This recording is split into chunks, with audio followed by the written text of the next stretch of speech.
Well, hey there. Let's talk about something. What should we talk about today? How about tessellation? What, you ask, is tessellation? Well, it's just a cool way to say I'm going to tile the floor. So, how can you tile the floor? Well, there's lots and lots of ways. First of all, there's regular ways to tile the floor. And the most obvious, of course, is to use a square. So you stick a square, take another square, stick them all together, boom! You have yourself a tiling. You can also use triangles, equilateral triangles, or you can take your squares and break them in half and get tiles that way. You can use hexagons. There's lots of these tilings, but only three that are what they call regular. The hexagons, the squares, the equilateral triangles. Everything else is not regular. What else is there? Well, there's semi-regular. There's like quasi-regular, I'm going to say.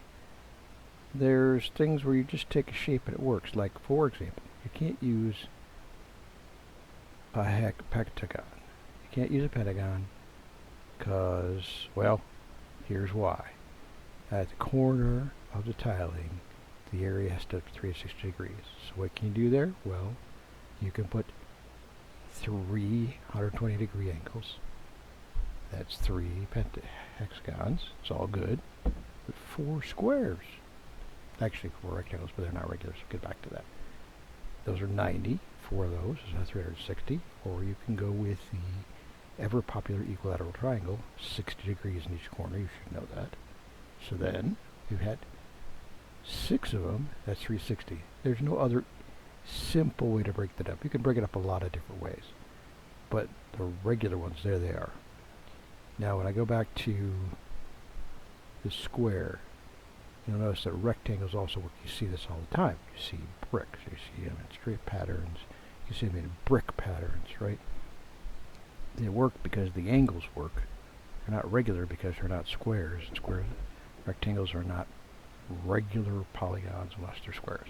But it's still very, very common.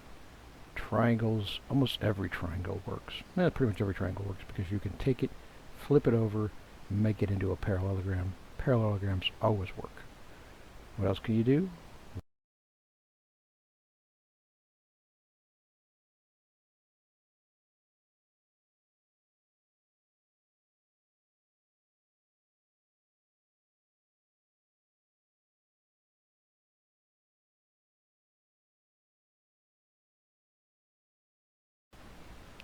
Well, there's stuff that Escher did, right? Some cool, weird stuff.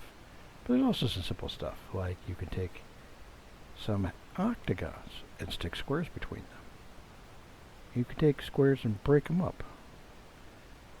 You can, like, even have circles and then weird shapes between the circles, right? You can put a bunch of pennies on the floor, line them up, and then the spaces between the pennies make a semi-regular pattern.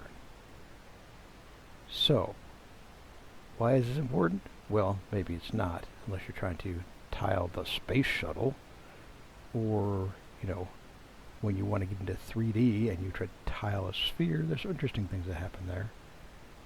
But when we're talking about plane, it's pretty much you just take your shapes and make them fit around that 360. So,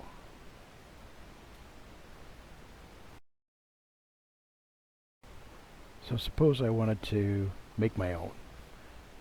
Well, here's one way to start. You take your basic pattern of hexagons, you nip and tuck. You pull a little bit off here, and you put it on the other side. You pick a little bit off here, and you put it on the other side.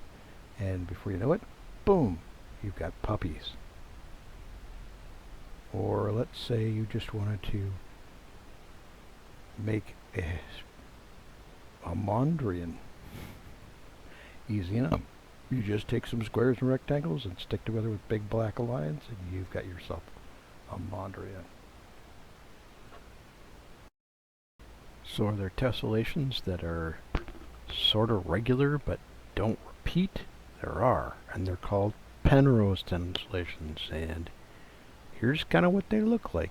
You take a couple pieces or a few pieces and you put them together and they make all kinds of weird patterns, but they don't repeat. And that's really as far as I want to go with tessellation. It's just when everybody comes up and uses that fancy word with you say, hey, you just want to tile the floor, right?